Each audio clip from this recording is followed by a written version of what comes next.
ഇടവേള ബാബു അങ്ങനെ കുറെ പേര് ഇപ്പോ പരാതിയിൽ വന്നു. അപ്പൊ അതിനെയൊക്കെ നോക്കി കാണുന്നത് എങ്ങനെയാണ്? ഈ സിനിമയിൽ ബന്ധപ്പെട്ട പലരായിട്ടും നോർമലി ഇപ്പൊ കണക്ഷൻസ് ഉണ്ടായിരിക്കാം.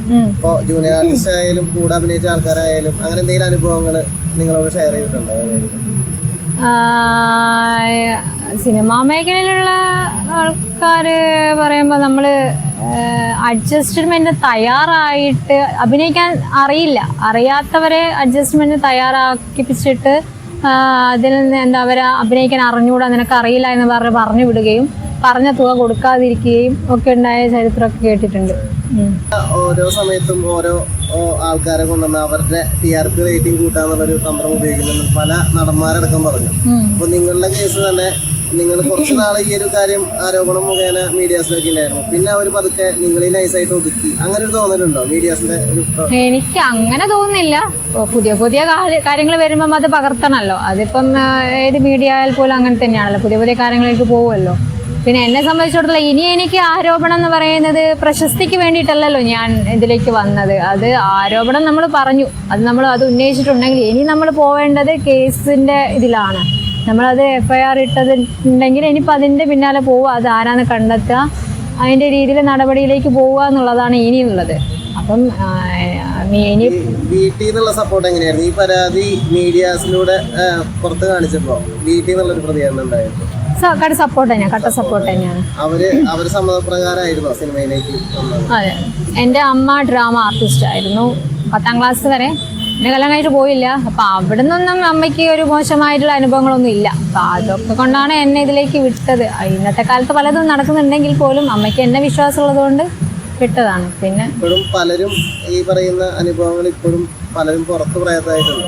അപ്പോൾ ഇനിയുള്ള ജനറേഷനെങ്കിലും ഈ പറയുന്നതിലൊക്കെ പ്രതികരിക്കണ്ടേ? തീർച്ചയായിട്ടും പ്രതികരിക്കണം. ആരെയാ പേടിക്കേണ്ടത്? നമ്മൾ പ്രതികരിച്ചാൽ മാത്രം, നമ്മൾ വളം വെച്ച് കൊടുത്തത് കൊണ്ടാണ് ഇത്രയും ഇതിങ്ങനെ വളർന്നത്. അപ്പൊ ഇനി അത് ഇല്ലാതാക്കണമെങ്കിൽ പെൺപിള്ളേര് പുറത്തേക്ക് ഇറങ്ങണം എന്ന് തന്നെയാണ്. അതിലുള്ള ശക്തി പ്രകൃതി തരട്ടെ എന്നുള്ളതാണ്. സത്യസന്ധമായ പ്രതികരണമാണ് എല്ലാവരും പ്രതീക്ഷിക്കുന്നത്. അതിനാണ് ഇപ്പോഴത്തെ ഈ ചർച്ചയിൽ സ്ത്രീകൾ മുന്നോട്ട് വരേണ്ട ഒരു ഘട്ടമാണ് ഈ ഹേമ കമ്മിറ്റി തുറന്നു കാണിക്കുന്നത്. പക്ഷെ അതില് ഈ പറയുന്ന സത്യസന്ധമല്ലാത്ത ഉഡായിപ്പ് കേസുകളിലൂടെ അതിനെയും ചവിട്ടി താഴ്ത്തുന്നതാണ് ഇപ്പൊ എല്ലാവരും നോക്കി കാണുന്നത്. സ്ത്രീകൾക്ക് കിട്ടേണ്ട അവകാശങ്ങൾ വീണ്ടും തടയുമോ എന്നുള്ളൊരു പേടിയുണ്ട്. എന്തായാലും നമ്മളിപ്പം സ്ത്രീകളെ ചൂഷണം ചെയ്യുക എന്ന് പറഞ്ഞാൽ പ്രകൃതിയെ ചൂഷണം ചെയ്യുന്നതിന് തുല്യമാണ്. അപ്പം നമ്മളറിയാം പ്രകൃതി എന്തെങ്കിലും തിരിച്ചടിക്കും എന്നുള്ളത്. നമ്മൾ പ്രകൃതിയോട് എന്തൊക്കെ കാണിക്കുന്നു അതേപോലെ തന്നെയാണ് സ്ത്രീകളോട് കാണിച്ചു കഴിഞ്ഞാൽ എന്തെങ്കിലും അത് തിരിച്ചടിക്കും. അത് വരട്ടെ, അതിൻ്റെ ഇതിലേക്ക് എന്തായാലും നമ്മളെന്തായാലും പുറകോട്ടില്ല. മുന്നോട്ട് വെച്ച കാലം എന്തായാലും മുന്നോട്ട് തന്നെയാണ്.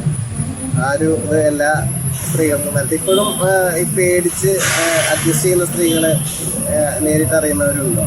ഇല്ല, അങ്ങനെ എനിക്ക് ഇല്ല.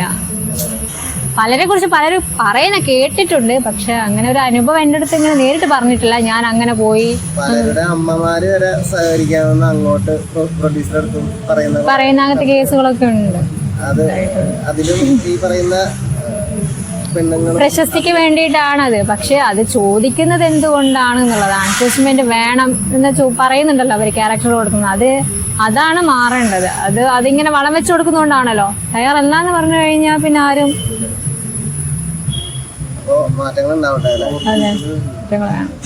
പവർ ഗ്രൂപ്പ് എന്ന് പറയുന്നത് വിശ്വസിക്കുന്നുണ്ടോ? സ്വന്തം അനുഭവം വെച്ചിട്ട് അങ്ങനെ പവർ ഗ്രൂപ്പ് സിനിമയിൽ ഉള്ളതായിട്ട് ഫീൽ ചെയ്യുന്നുണ്ടോ? ഉണ്ടാവായിരിക്കാം, അറിയില്ല. എനിക്ക് അതിനെ കുറിച്ച് അറിയില്ല. ഗ്രൂപ്പിൽ ഇന്ന ആള് നമുക്ക് പറയാനായിട്ടുള്ളൊരു അത് അറിയില്ല, ആരാണെന്നുള്ള വ്യക്തമല്ല. ഏതെങ്കിലും ലൊക്കേഷനിൽ ചെല്ലുമ്പോ ഒരു ശക്തി കേന്ദ്രം ഉണ്ട്, അല്ലെങ്കിൽ അവര് നിയന്ത്രിക്കുന്ന ഓരോ സിനിമ സെറ്റുകൾ അങ്ങനെ. ഇത് ഇവര് പറഞ്ഞാല് നമുക്ക് ഒരു വാല്യൂ തരൂല. ജൂനിയർ ആർട്ടിസ്റ്റ് എന്ന് പറഞ്ഞ് പോയി കഴിഞ്ഞാൽ നമ്മളൊരു അടിമകളെ പോലെയാണ് പെരുമാറുക. അപ്പോൾ നമ്മളത് എതിർക്കാൻ നിന്നാൽ എതിർക്കാനല്ല, നമ്മളെ തൻ്റെ അടുത്തോടെ നമ്മൾ എന്നെ പറഞ്ഞു കഴിഞ്ഞാൽ നിനക്ക് റോളില്ല എന്നുള്ള രീതിയിലായിരിക്കും അത്. 2000-3000 ഒക്കെ ജൂനിയർ ആർട്ടിസ്റ്റുകൾക്ക് പറയും, പക്ഷെ നമുക്ക് 500 എന്നുള്ള രീതിയിലാണ് കിട്ടുക. അവരെടുക്കുന്നുണ്ട്. അതുകൊണ്ടാണ് ഞാൻ ജൂനിയർ ആർട്ടിസ്റ്റിന് ഇനി പോവണ്ടെന്ന് വിചാരിച്ചത്. അങ്ങനെ ഈ ക്രൗഡ് വർക്കിന് പോവണ്ട, എനിക്ക് ക്യാരക്ടർ റോൾ തന്നെ വരികയാണെങ്കിൽ ചെയ്യാന്ന് വിചാരിച്ച് മാറി നിന്നതായിരുന്നു. അപ്പോഴാണ് ഇങ്ങനത്തെ കോളൊക്കെ വരുന്നത്. അതുപോലെ ഭക്ഷണത്തിന്റെ കാര്യത്തില്, അതായത് സീനിയർ ആർട്ടിസ്റ്റുകൾക്ക് ഒരു ഭക്ഷണവും ജൂനിയർ ആർട്ടിസ്റ്റുകൾക്ക് ഭക്ഷണം കിട്ടാൻ വേർതിരിവുണ്ട് അപ്പൊ അങ്ങനെ ശക്തിയായിട്ട് മുന്നോട്ട് പോവാ, ധീരമായി പോരാടുക, അത് തന്നെയാണ് ഈ സമയത്ത് പറയാനുള്ളത്. അപ്പോൾ മാറ്റങ്ങൾ ഉണ്ടാവട്ടെ.